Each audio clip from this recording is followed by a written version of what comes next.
सभी आत्मीय मित्रों को मेरा सादर प्रणाम। जय बद्री विशाल, जय माता दी, जय श्री राधे राधे। दोस्तों, हम अपनी देवभूमि उत्तराखंड के जनपद चमोली के क्षेत्र कर्णप्रयाग के अधीनस्थ हम अपने ग्राम बिडोली में आज एक मामले को आपके समक्ष रख रहे हैं और विद्युत विभाग के समक्ष भी रख रहे हैं। ये मामला जो है काफ़ी समय से ऐसे लंबित पड़ा है, जिस पर कि बिजली विभाग की जो आपने देखा कई दिनों पहले जो चमोली नामक जगहों पर जो हादसा हुआ है, उसका भी एक मुख्य कारण और उसी की जैसी जो हमने लगभग 2 बार जो है 2 साल से अवगत करा रहे हैं विद्युत विभाग कर्णप्रयाग को, परंतु साहब वही है, फिर कान में जूं नहीं रेंगती है। लेकिन अभी होता क्या है कि जब एक तरफ वो समस्या होती तो कई सरकारी कार्यालयों में ऑडिट चल रहे हैं बिजली विभाग के वगैरह वगैरह, जो भी है आप लोग भली भांति जानते हैं। ये विगत समय से समस्या चली आ रही है, लेकिन किसी की कान में जो नहीं रेंगती है। ये बड़ी विडंबना है हमारे देश की, हमारे प्रदेश की। हमारे प्रदेश में जब तक हम किसी कार्यालय में जाएंगे साहब, अब एक छोटा सा जो है उदाहरण है चमोली पर, छोटा सा नहीं है, एक बहुत बड़ा उदाहरण है। जिनके घरों के चिराग बुझे वही वो चीज़ें जानते हैं। आम आदमी तो आम जनप्रतिनिधि या विधायक मंत्री तो ये कहेंगे भाई इनको मुआवजा दे दो। अब जनता के टैक्स के पैसे से भी जो है, हालांकि हम ये नहीं कहते कि उनको मुआवजा नहीं मिलना चाहिए, मुआवजा मिलना चाहिए, लेकिन ये होना चाहिए कि जिनकी गलती के कारण ये जो है कार्य हुआ है, उनके वेतन से संबंधित जो भी अधिकारी हैं, कर्मचारी हैं और यहाँ तक कि जनप्रतिनिधि, उनके वेतन से उनसे वसूला जाए, फिर उनकी जो है भरपाई होनी चाहिए। यदि ये नियम बन जाए तो इससे जो है कोई भी अधिकारी कर्मचारी जो है अपने कार्यों में लापरवाही नहीं बरतेगा। ये एक हम अपनी विचारधारा व्यक्त कर रहे हैं, बाकी तो सरकार वही करेंगे जिसकी लाठी उसकी भैंस, होता ही वो है।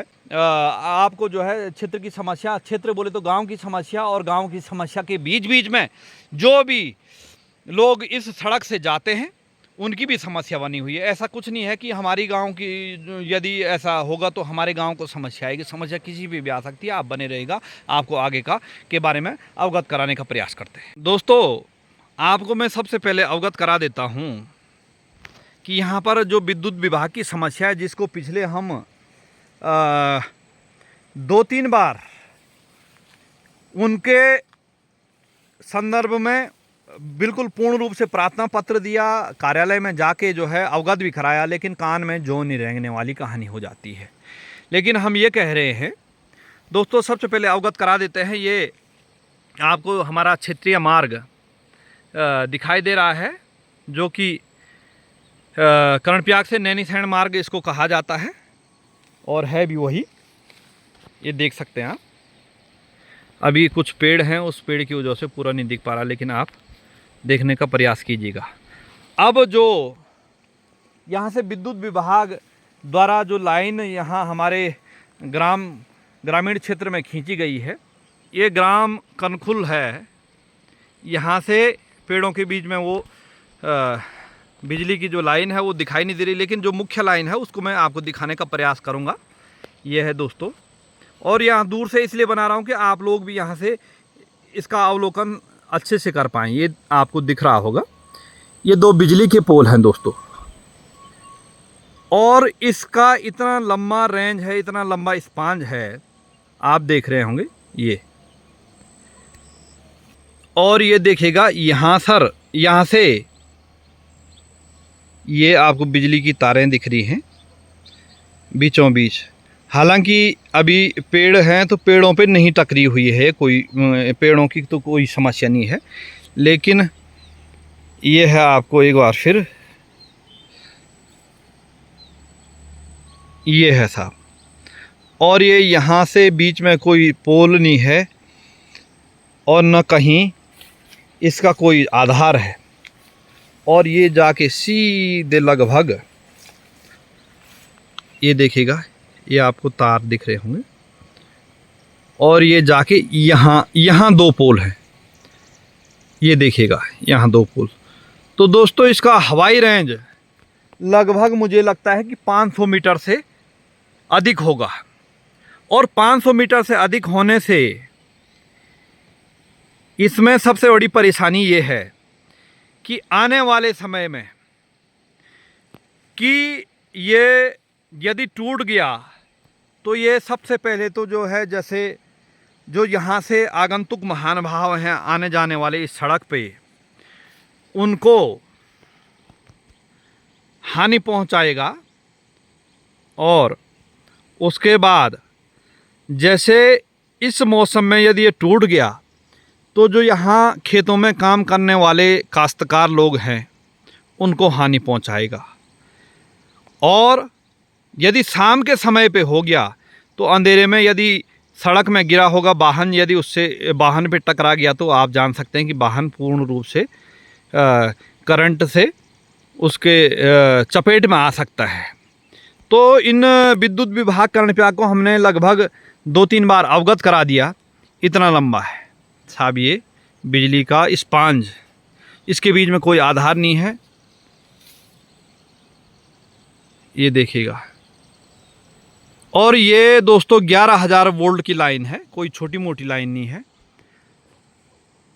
ये है।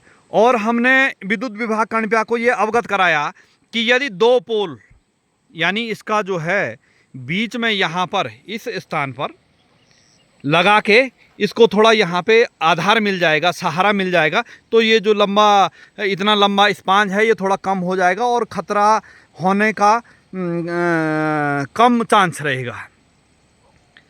खतरा तो कैसे भी हो सकता है, लेकिन ये ज़्यादा खतरनाक है दोस्तों।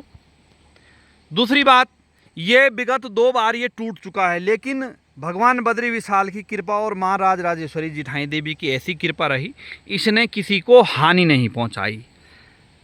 अब जब ये भगवान न करे यदि ऐसा होता है जैसे चमोली जैसा हादसा, तो तब जो है सब अपना पल्ला झाड़ेंगे साहब। तब जो है बिजली विभाग के जो भी अधिकारी वो अपना पल्ला झाड़ेंगे, विधायक अपना पल्ला झाड़ेगा, सांसद अपना पल्ला झाड़ेगा, जिला पंचायत अपना पल्ला झाड़ेगा, और क्षेत्रीय प्रतिनिधि छुट भैया नेता जिनको कहते हैं वो अपना पल्ला झाड़ेंगे। खैर उनका तो कोई रोल नहीं है, ना अस्तित्व है। मैं तो यही कहूँगा, वो खाली झंडा और डंडा बोकने वाले जनप्रतिनिधि उनको जो है कहा जाएगा। उनका तो कोई रोल भी नहीं है और ना हमको उनसे कोई अपेक्षा है।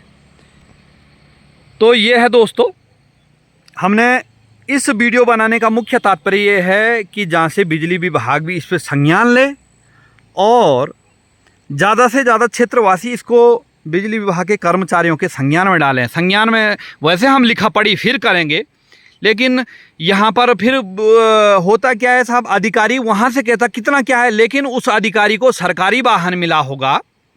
सरकारी वाहन मिलने के बावजूद वो यहाँ पे नहीं आ सकता। क्यों? क्योंकि ढीठपना हो जाता है साहब। यदि बिजली विभाग मुझे लगता है कि 30 से 40 हज़ार रुपया जो है उस वाहन को सरकार देती है। इस प्रकार यहाँ पे हम सरकारों को दोष नहीं देंगे, सरकार द्वारा पूर्ण रूप से उनको सुविधाएं दी गई हैं, लेकिन वो ढीठ बन जाते हैं। ढीठ इसलिए बन जाते हैं क्योंकि उनको ये लगता है कि जनता जागरूक नहीं है। और जनता जाते हैं साहब, आम आदमी कार्यालय में जाता है तो क्या होता है साहब नमस्कार, तो वो कहते हैं हाँ जी नमस्कार, तो वो एहसानदारी करते हैं। क्यों करते हैं एहसानदारी? क्योंकि उनको पता है इनको जितना इनके पास जितना ऐंठ के रहेंगे तो उतना जो है जनता मुंह नहीं खोलेगी। लेकिन ऐसा नहीं है, वो दौड़ गया जब जो है जनता घी की माणी को ले जा कर के हमारे जो बुजुर्ग लोग थे उससे जो है अधिकारी कर्मचारियों से काम करवाते थे, लेकिन वो नहीं है। आज सारे पढ़े लिखे लोग हैं। तो ये है दोस्तों, और 2 बार ये टूट चुका, लेकिन माता की कृपा से जो है कि इसने किसी को हानि नहीं पहुंचाई। लेकिन जिस दिन फिर खतरा मंडराएगा तो उस दिन संबंधित अधिकारियों की भी जो है नौकरी पे खतरा मंडराने की आशंका है, जिस प्रकार से चमोली में हुआ। और इस प्रकार के हादसे कान नाक मुंह तभी खुलता है दोस्तों जब इस प्रकार के हादसे होते हैं। इसीलिए हमने पहले अवगत करा दिया, भगवान बद्री विशाल न करे कोई हादसा हो जिससे कि एक चश्मदीद गवाह के तौर पे ये वीडियो भी है।